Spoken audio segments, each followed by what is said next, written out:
এই ২২ বছর বয়সে এসে আজ আমি প্রথমবার বাজারে গেলাম আমার নিজের জন্য ফাউন্ডেশন সাথে আরও বেশ কিছু মেকআপের জিনিস কিনতে।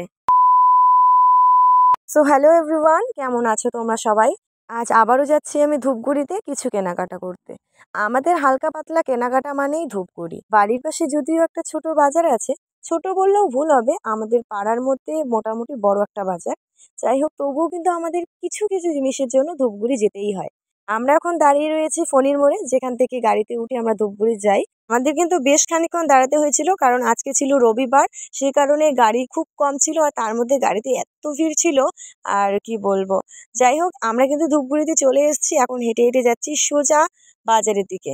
আমার সাথে রয়েছে ভাইজি। ও ক্যামেরা করে দিচ্ছে জন্য ওকে ক্যামেরাতে নেওয়ার কথা একদম ভুলে গেছিলাম। ভাইজির সাথে আস্তে আস্তে আমাদের অনেক কথা হয়েছিল, আর তারপর ভাবলাম যে না, প্রথমে ম্যাডো বাজারে একটু ঢুকি, কারণ ওখানে তো অনেক ধরনের মেকআপের প্রোডাক্ট থাকে। ওখানে আগে দেখি, যদি সেরকম হয় তাহলে এখান থেকেই নেব। তো দুর্ভাগ্যবশত আমি যেরকম চাচ্ছিলাম সেরকম এখানে নেই। আমাকে দেখিয়েছিল, অনেক ভালোই ছিল, কিন্তু আমার মানে ওসব পছন্দ হচ্ছিল না, তাই আর এখান থেকে নিইনি কিছু। দেন ভাবলাম যে ম্যাডো বাজারে যেহেতু ঢুকেই পড়েছি, তার সাথে দেখি আরও নতুন নতুন কালেকশনের কোনো ড্রেস পাওয়া যায় কি না। তো তাই এখানে খুঁজছিলাম। আমি যদিও নেব না, ভাইজি নেওয়ার কথা, কারণ ও কিছুদিনের মধ্যেই ঘুরতে যাবে কোথাও। আর তোমরা তো দেখেছিলে আমি চৈত্র সেল আর পয়লা বৈশাখের বেশ কিছু শপিং করেছিলাম, যার কারণে হাতে একদম টাকা পয়সা নেই। আর তার মধ্যে এখন মেকআপের জিনিস কিনবো ভেবে নিয়েছি। আর ওগুলো না নিলে তো বোঝাও যাচ্ছে না যে কত টাকা লাগবে না লাগবে।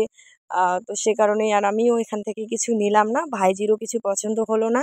দেন ওখান থেকে বেরিয়ে আমরা সোজা চলে এলাম চুড়িপট্টির দিকে। আর এখানে এসে দেখি বেশ কয়েকটা দোকান বন্ধ। যাই হোক, আরও অনেক কটা দোকান আছে, ওগুলোর দোকানে যেতে হবে। আর আজকে যেহেতু রবিবার, তাই কিন্তু দোকান অনেক কটা বন্ধ রয়েছে। শুধু এই দিকে বলে না, বাজারের দিকেও বেশ কিছু দোকান বন্ধ রয়েছে। আর প্রতি রবিবারে কিন্তু বাজারে অনেক কটা দোকানই বন্ধ থাকে। এইদিকে আমি কোন দোকানে যাব না যাব বুঝতে পারছিলাম না। আর ভাইজি কিন্তু এদিকে আমাকে কানের সামনে বারবার বলছে যে পিসি এই দোকানে যাও, এই দোকানে যাও। আসলে আমি যেই দোকান থেকে জিনিস কিনি ওই দোকানটা আজকে বন্ধ ছিল। দেন আমরা অন্য একটা দোকানে এসেছিলাম, আর এখানে দেখো এই যে ফাউন্ডেশনটা, আমি এটাই খুঁজছিলাম। তো পেয়েও গেছি। এখানে আমি দেখছিলাম শ্যাডো প্লেট আর হচ্ছে ব্লাশার। আমি কিন্তু সাজগোজের জিনিস খুবই কম কিনি। ২২ বছর বয়সে এসে আজ আমি প্রথমবার এই সমস্ত জিনিস নিচ্ছি। এতদিন মানুষের মুখে শুনেছিলাম মেকআপের প্রোডাক্টের দাম নাকি অনেক, কিন্তু আজকে এই জিনিসগুলো নেওয়ার পর আমার বিশ্বাস করতেই হলো।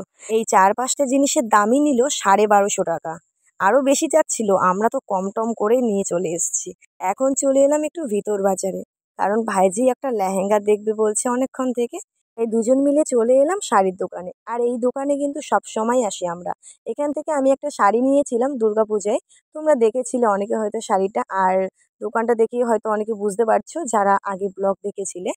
আর এখানে এসে লেহেঙ্গা দেখে তো আমি একদম ফিদা হয়ে গেছি। যা যা লেহেঙ্গা দেখিয়েছে সব আমার পছন্দ হয়েছে।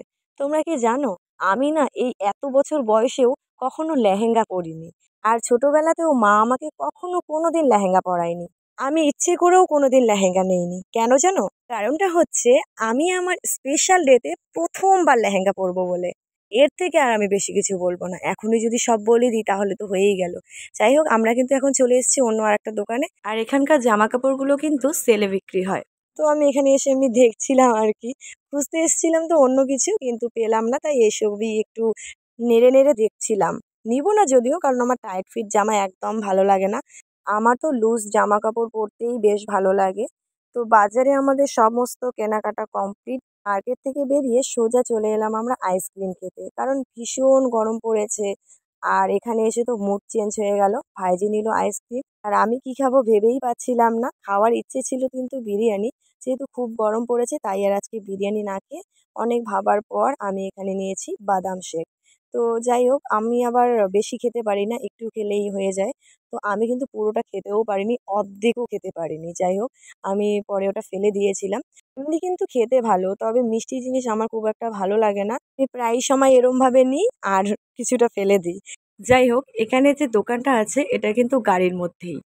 ওখান থেকে এসে দেখো এদিকে আবার আমরা কুলফি খাবো, কারণ খুব গরম পড়েছে, কি বলবো। একটা করে কুলফি নিয়ে খেতে খেতে চলে এলাম আমরা স্টাইল বাজারে। তো স্টাইল বাজারে ঢোকার আমাদের একটাই উদ্দেশ্য, বাজার থেকে কিছু জিনিস নিতে ভুলে গেছি। আর এখানে ঢুকে আমি হচ্ছে নেল পলিশ দেখছিলাম, কারণ বাজার থেকে নিতে চেয়েছিলাম, ওখানে আর নেওয়া হয়নি।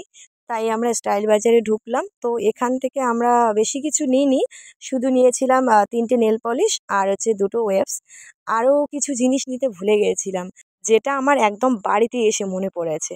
যাই হোক, কী আর করার আছে, নেক্সট টাইম অবশ্যই মনে করে নিয়ে আসবো। তো এখন আমরা কিন্তু গাড়িতে বসে পড়েছি, সোজা চলে যাব বাড়ি।